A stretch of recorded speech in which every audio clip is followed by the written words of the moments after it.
उमर साहब, आज election commission का जो फैसला आया, सरप्राइज हुए आप? अगर आप इजाज़त दूँ मैं शुरू से कर दूँ आपका जो इब्तदाइया था।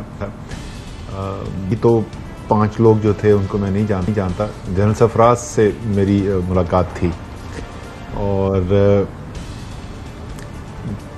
एक इंतहाई प्रोफेशनल अच्छे सोल्जर तो थे ही थे, लेकिन जो चीज़ उनकी मुझे स्ट्राइक की, जिसकी वजह से वो मेरे जहन में नक्श है, कि जो उनके दिल के अंदर बलूचिस्तान के लोगों के लिए जज्बा था और इंतहाई खुलूस के साथ। मुझे याद है कि एक बलूचिस्तान डेवलपमेंट पैकेज की मीटिंग हो रही थी, तो मैंने प्राइम मिनिस्टर को कहा कि आपके होते हुए और जनरल सरफराज जैसे कमांडर सदर्न कमांड के होते हुए भी अगर हम ये काम ना कर सकें तो बड़े अफसोस की बात होगी।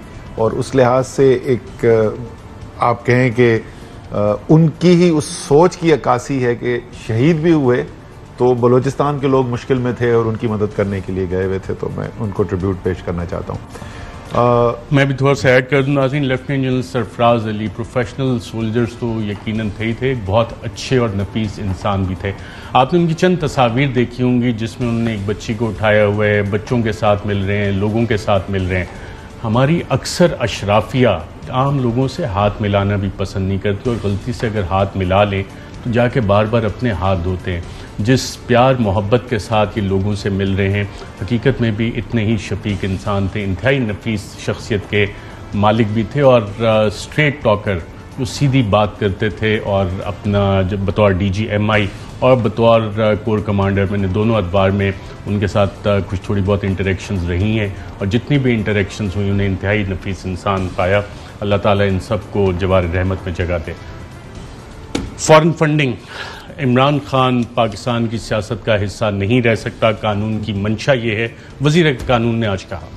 कानून की मंशा तो ये नहीं है, लेकिन इनकी जिंदगी का ख्वाब जरूर ये है जो इमरान खान ने इनकी सियासत के साथ किया है, वो ख्वाब इनका यही है। क्या आप पूछ रहे थे इलेक्शन कमीशन के फैसले में हमें को ताज्जुब हुआ? ताज्जुब नहीं हुआ इसलिए नहीं कि ये फैसला बनता था, इसलिए कि इलेक्शन कमीशन का जो पूरा रवैया रहा है पहले से और ख़ास तौर पे पिछले चंद माह के अंदर, उसमें हमें यही उम्मीद थी, यही तवक्को थी कि जो फैसला आएगा वो कानून की हुदूद के अंदर रहकर नहीं आएगा।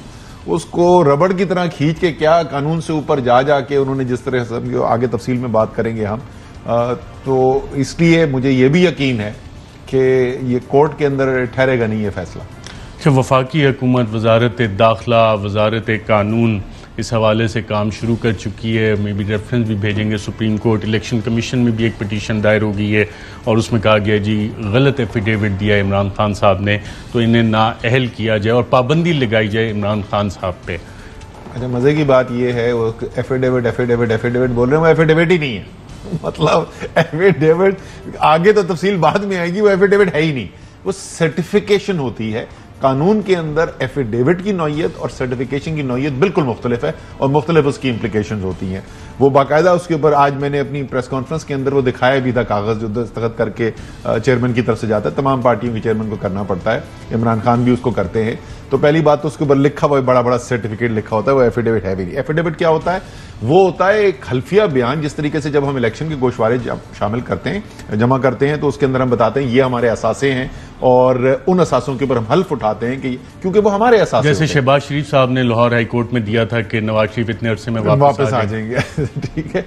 अच्छा, ये जो है ये सर्टिफिकेशन में लिखा क्या होता है? उसके अंदर बाकायदा लिखा हुआ है to the best of my knowledge and facts available to me, यानी जितनी मेरे पास मालूमात है उसके मुताबिक के ऊपर कोई कानून के अंदर गुंजाइश ही नहीं है। और ये जितना इन्होंने लिखा है ना, ये भी कानून से तजावुज करके लिखा है, इनके पास ये भी नहीं इख्तियार था लिखने का। राइट। सलमान न्याजी साहब, आपने यकीनन फाइंडिंग पढ़ी है इलेक्शन कमीशन ऑफ पाकिस्तान की, उसमें की फाइंडिंग में आपको क्या चीजें इंटरेस्टिंग लगी हैं? कुछ कानूनी पहलू बताएंगे इसके?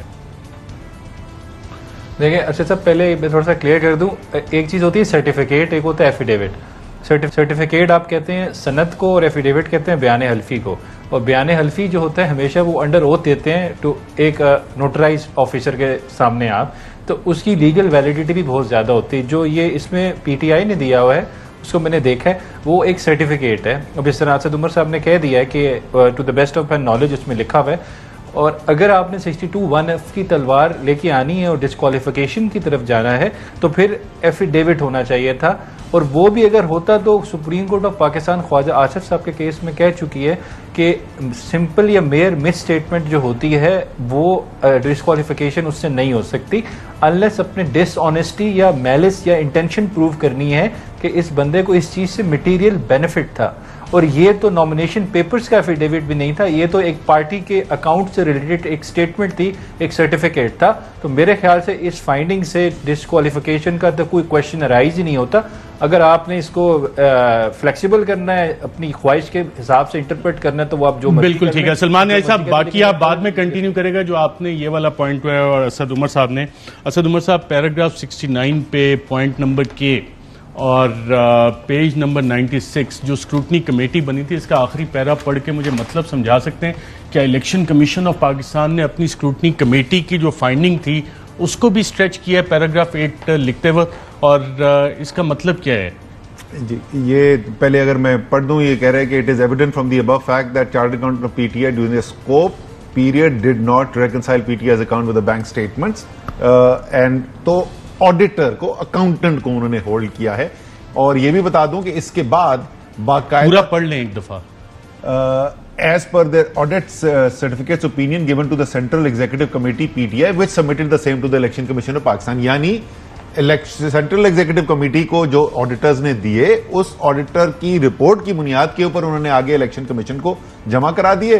चेयरमैन उसको दस्तखत कर देते हैं। वो कह रहे हैं गलती जो है वो वहां पे रिकंसिलिएशन नहीं हुई थी, उसमें भी कोई मैलिस, कोई खराबी नहीं लिखी हुई, सिर्फ यह है कि रिकंसिलिएशन नहीं हुई। तो इलेक्शन कमीशन कहते हैं grossly inaccurate on the basis of financial statement obtained by the commission and other material record available, right. अच्छा, अब जो सवाल ये है कि पहली बात तो वो जो रिकंसिलिएशन थी, रिकंसिलिएशन भी जमा करा दी गई। आज की जजमेंट है ना, वो लिटरली ऐसे लगता है कि जजमेंट 6 साल पहले लिखी गई थी, क्योंकि जो तमाम रिकॉर्ड जमा कराया गया है, जिन चीजों की उन्होंने खामियां बताई हैं, वो तमाम जो जमा कराई गई हैं, वो सारे का सारा, मैं कहूं को 150 पेज के डॉक्यूमेंट जमा कराए गए थे अनवर मंसूर खान जो हमारे वकील थे उनकी तरफ से, उस सबको डिसरिगार्ड कर दिया उन्होंने। और यहां पर आके उन्होंने ये इस बुनियाद के ऊपर, जैसे मैंने कहा कि पहली स्टार्टिंग पॉइंट ही गलत है कि एफिडेविट गलत है। एफिडेविट है ही नहीं। ये इतनी तो कानून पता होना चाहिए इलेक्शन कमीशन ऑफ पाकिस्तान को कि एफिडेविट और सर्टिफिकेट के अंदर फर्क क्या होता है। वो पहले मैं बता चुका हूं कि दोनों का फर्क क्या है। तो ये तो बिल्कुल ख्वाहिश की बुनियाद पे लगता है कि ये यहाँ पे डीजी लॉ और जो अपनी स्क्रूटनी कमेटी थी उसकी फाइंडिंग को स्ट्रेच किया इलेक्शन कमीशन ने।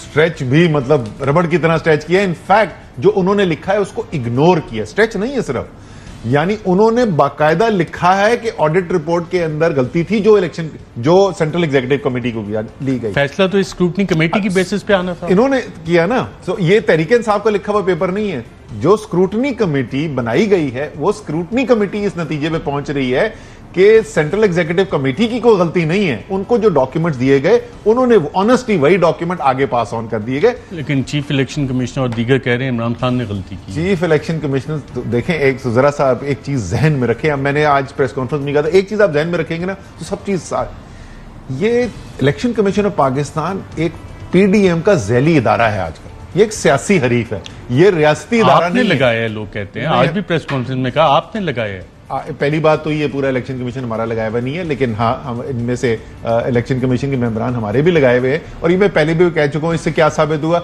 इससे ये साबित हुआ कि इमरान खान डीलें करके पहले लोगों से ओथ पे लेके कि तुम साढ़े बंदे बन के रहोगे, वो नहीं करते। उनको जो मेरिट के ऊपर इनपुट आई, उन्होंने उसकी बुनियाद के ऊपर फैसला किया। आप कह सकते हैं चैलेंज करेंगे आप? 100% जी, ये फैसला चैलेंज होगा। 2 काउंट पे चैलेंज होगा। एक तो जो इसके अंदर रिपोर्ट्स के अंदर जैसे बहुत ऑब्वियस कानून की खामियां, भी तो हमने सिर्फ एक के जिक्र किया है, बाकी भी खामियां हैं, उसकी बुनियाद के भी चैलेंज होगा। दूसरा, हम तौहीन अदालत का केस करने जा रहे हैं।